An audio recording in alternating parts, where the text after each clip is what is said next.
Welcome to Lakers Carpool. My name is James Brooks. I'm your host. Thanks for joining me on my drive to work this morning. The Lakers got a great win last night against the Boston Celtics, 117-102 at home in LA. Let's jump into it. All right, so the Lakers got a great win against the Celtics last night, and they just were doing everything that they needed to do. They were getting shots, they were driving to the basket, they were hitting shots, they were playing good defense, and it was an overall just great game for the Los Angeles Lakers. LeBron James led the team with 30 points. Russell Westbrook had 24 points. Anthony Davis had 17 points. Taylor Horton-Tucker, 12 points. Malik Monk, 10 points. So just a great game all around. The Lakers shot right around 50% from the field, which was great for them. Surprisingly, shot really poorly from the three-point line. They shot 29% from the three-point line, which is just terrible. But they were still able to get the win. They held Boston to shooting right around 45% or so from the field, and Boston shot about 30% from three. So Boston shot, or 34%. So Boston shot better than the Lakers did from three, but the Lakers were able to hold Boston to shooting just 45 or 40% from the field. So outshot Boston, which was good, playing good defense, except for against Jason Tatum. I mean, Jason Tatum went off for 34 points. He was the leader in the game with 34 points, and it helped that the Celtics didn't have Jaylen Brown playing, so that helps for the Lakers to not have to go up against him. It was really just the Jason Tatum show.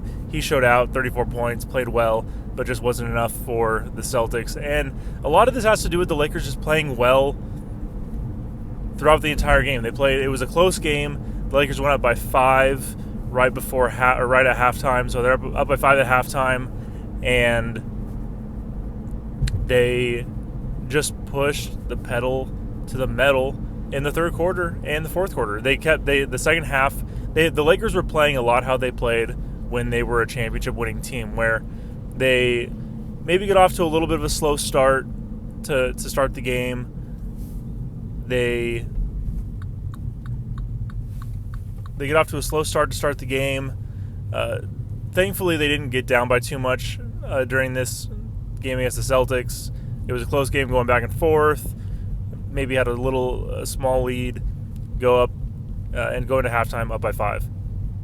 Come out of halftime and just put your foot on their throats and destroy them. And that's basically what happened. I mean, the Lakers ended up going up by as much as 20 points at times throughout the second half.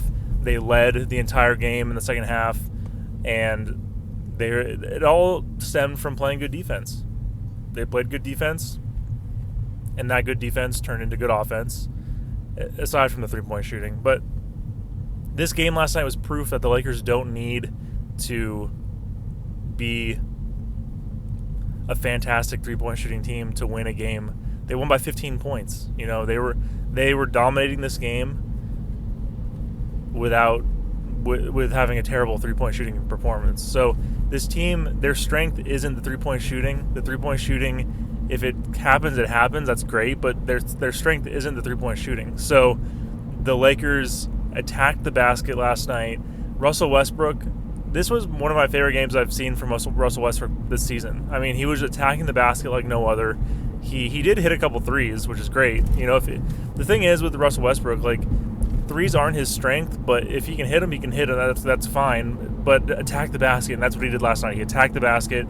There was a stretch in, I want to say it was the third quarter. It might have been the fourth quarter. There was a stretch where he scored 8 straight points, all from attacking the basket, just getting down low. He knew the guards for Boston couldn't guard him.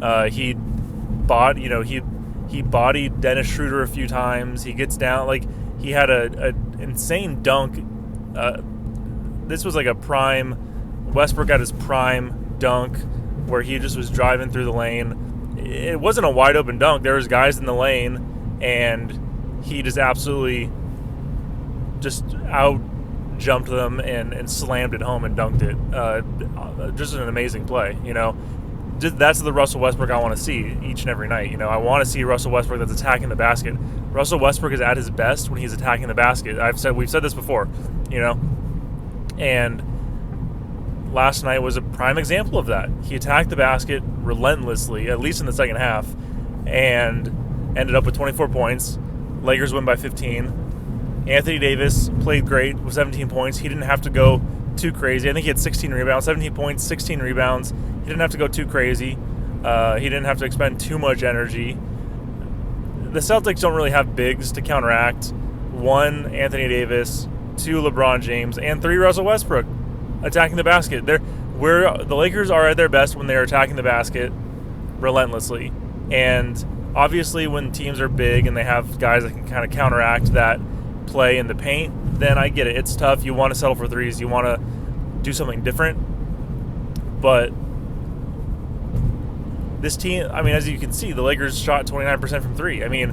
I don't know what else. There is not better proof than the game last night against the Celtics. And I'm happy it happened. I'm happy it was against the Celtics. I'm happy the Lakers played good basketball, and I'm happy they got it done. And it was just a great game. Whenever you beat the Celtics, it's a great game. Whenever you beat the Celtics in LA, it's a great game. Whenever you beat the Celtics by 15 points, that's a great game. It was good all around, and I'm happy to see the Lakers kind of getting into the rhythm. I saw a stat on Twitter last night after the game that said in the 13 games that LeBron James has played, the Lakers' rating is like 110, or offensive rating, I think, is like 110, which would be the 5th best in the league. So a lot of these struggles for the Lakers have to go back to what I've said before. It has to do with injuries, has to do with guys not being on the court, LeBron not playing consistently, this team being a brand new team and not playing consistent minutes together. It's tough to do that. It's tough to win games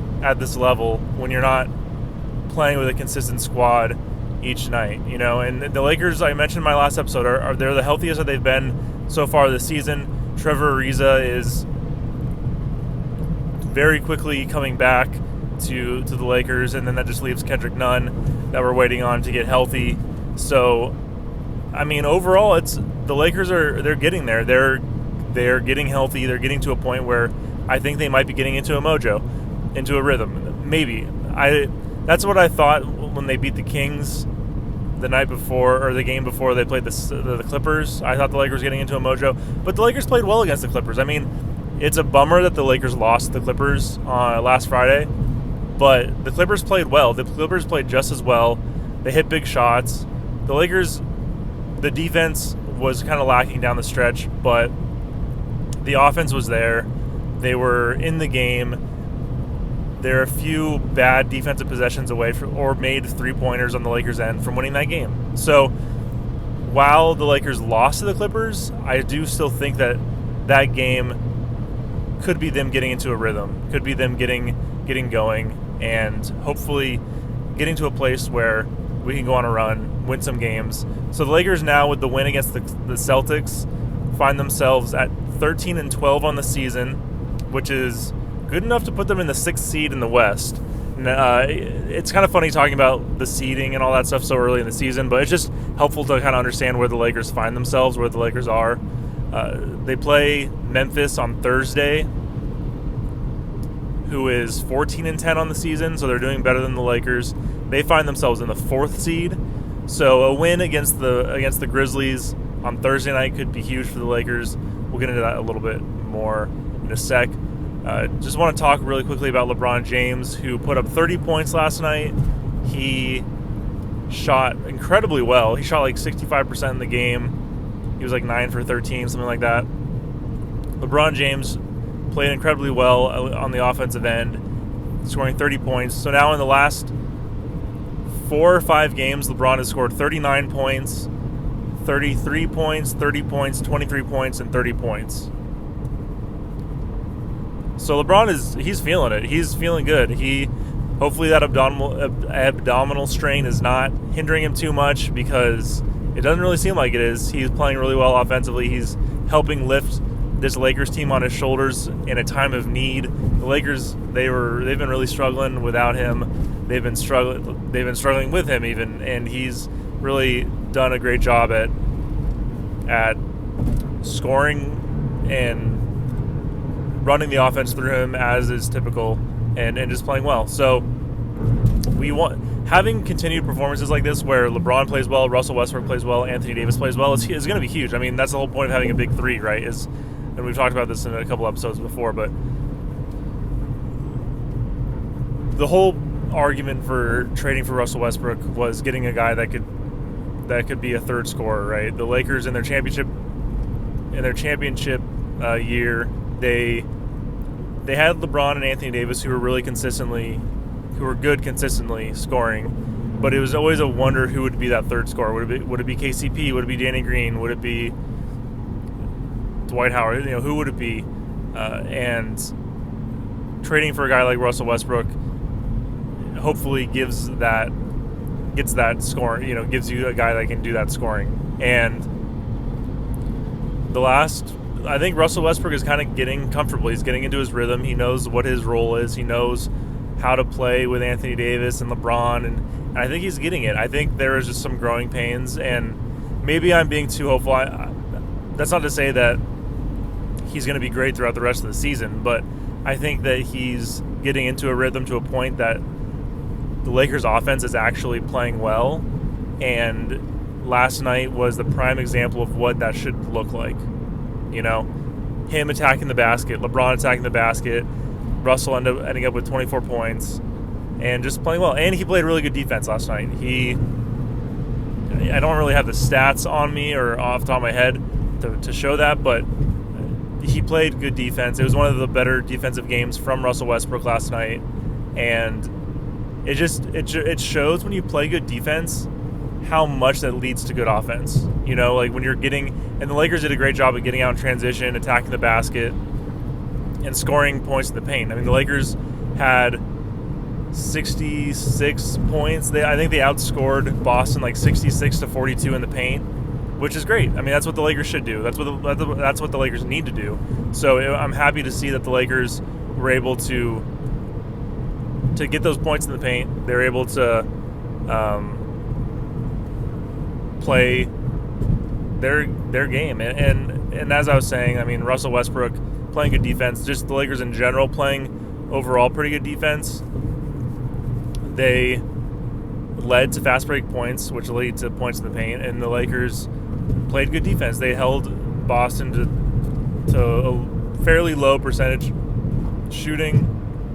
They knew Jason Tatum was going to get his. I mean, the thing with Jason Tatum, it's tough, and this is why it was also good that for the Lakers that Jaylen Brown wasn't playing, is without Trevor Ariza, the Lakers don't have that big wing defensive player that can cover someone like Jason Tatum. Like, Anthony Davis can cover him, LeBron James can cover him, but not for the entire game. And when Anthony Davis covers Jason Tatum, that's that creates, maybe, depending on who's on the floor, it could create a mismatch. So in the second half, like in the third quarter, Russell Westbrook was covering Jason Tatum a lot, and our guards were covering him, which is it's just a mismatch because of Jason Tatum's size. So there was a bit of a mismatch defensively. So getting a guy like Trevor Ariza is big for that reason. If he's able to play well, if he's able to get up to speed and everything after his injury, because he's the guy that can cover someone like Jason Tatum or Paul George, those types of scorers. And Talen Horton-Tucker did really well playing defense against Paul George in the game against the Clippers, the last game, holding him to only like 19 points and all that stuff. So, I mean, Talen Horton-Tucker has the ability to play good defense against guys like that, so he could be a guy that steps in and plays defense against Jason Tatum. But Jason Tatum was just hitting everything last night. Ended up with 34 points, but it didn't really matter because the Lakers ended up winning 117-112. The Lakers got their points in the paint. They out-rebounded the Celtics. They just were the bigger team, the more dominant team, and they proved it, which is awesome. It's great to see the Lakers play a great game like that. All right, let's jump in really quick and talk about the game on Thursday against Memphis. So the Lakers play the Memphis Grizzlies, who, as I mentioned before, are 14-10 on the season, which puts them in the 4th seed in the Western Conference. So slightly better than the Lakers, who are 13-12 on the season. the ESPN matchup predictor has the Grizzlies favored by a couple percent, 1%, 2%, something like that. So it'll be a toss-up in terms of what the prediction is, which the prediction has been right. I mean, the ESPN predicted the Lakers to beat the Celtics last night. It's typically pretty close, so we can expect a good game. The Memphis Grizzlies are on a bit of a run the past few games, so they've won like their last 5 games or so, which is great, especially because I think they've been playing without Ja Morant. They destroyed the Thunder by like 70 points a few games ago, so they've been feeling it. They've been playing well. They're a young team. They have some good players. The Lakers beat them earlier this season in a close game where Ja Morant had an opportunity to, I think, put the game into overtime with some made free throws. I think he just needed to make 2 free throws to put the game into overtime, or maybe it was 3 free throws. I forget exactly the details, but he needed to make a couple free throws to put the game into overtime. He missed the free throw, and the Lakers ended up winning the game. So that was a close one. That was early on in the season, though. So I would expect both teams to be a little bit better. I'm hoping the Lakers can prove to be the better team, but it'll probably be a close game on Thursday. It's a game that the Lakers should win, though. That the Lakers very well can win, at least, I should say. I talked about this in my last episode, and this is something that is going to be big for the rest of the month, right? Is the Lakers' ability to win winnable games throughout the rest of the month. This is a game that I've checked off as the Lakers should win this game. If the Lakers don't win this game, I will be disappointed. There's 2 or 3 games the rest of this month that the Lakers could very well not win. The game against the Bulls, which is also coming up, I think after the Grizzlies game. The game against the Bulls, or maybe they play game against the Suns and a game against the Nets. So those are 3 games that are against teams that the Lakers haven't beat yet, and teams that are doing well this season that are at the top of their respective conference. So given the Lakers' track record and given those other teams' track record, I don't necessarily expect the Lakers to win those games. That being said, games against teams like the Grizzlies, the Timberwolves, etc., those are games I expect the Lakers to win. I expect the Lakers to be able to beat the Memphis Grizzlies. If they don't win, it'll be disappointing.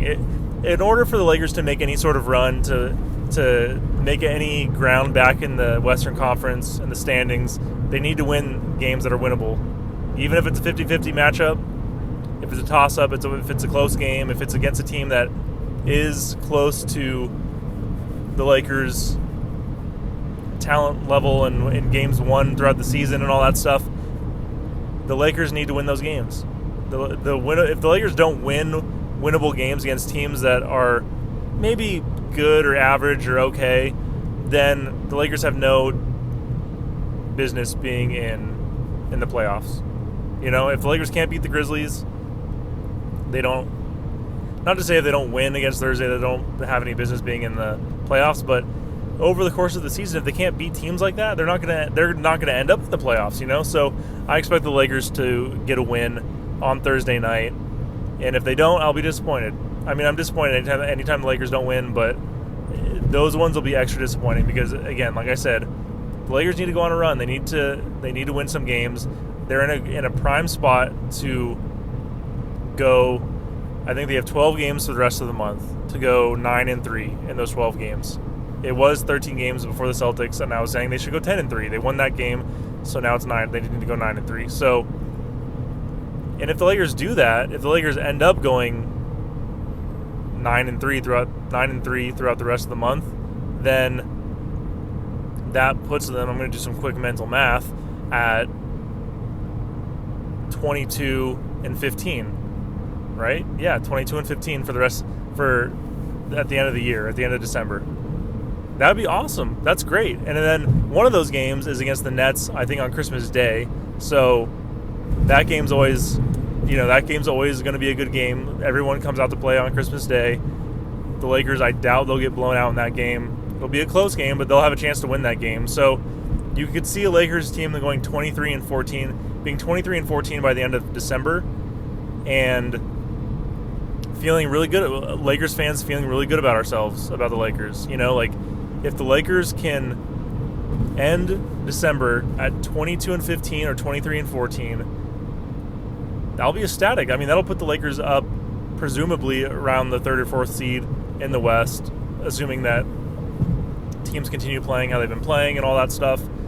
The Lakers, this is a realistic expectation for the Lakers. If they don't play that well, then we have to keep asking questions about if the Lakers are legit championship contenders, if they are even playoff contenders. There's a lot of questions to be asked if the Lakers can't put on a run. Assuming the Lakers stay healthy, assuming the Lakers continue to play their brand of basketball, at least that they're developing, right, where they attack the basket, Russell Westbrook attacks the basket, Anthony Davis, at least if you have LeBron, Russell Westbrook, or AD scoring between 30 and 20 points or just under 20 points, like similar, if you have the scoring breakdown look like it did against the Celtics, then the Lakers are playing well. They're playing well on offense, at least, and usually if the Lakers are playing well on offense, it means that they're playing pretty good defense. Now, something that the Lakers need to clean up that they did poorly against the Celtics last night moving forward is the fouls. I mean, there was a point in the game against the Celtics last night where the Celtics had taken, I think, like 22 free throws, and it was like the fourth quarter.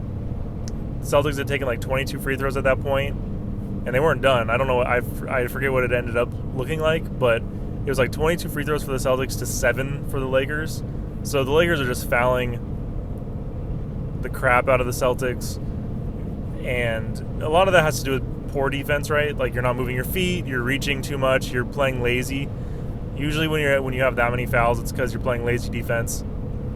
Assuming the calls are all good calls, right? But I'll give the refs the benefit of the doubt.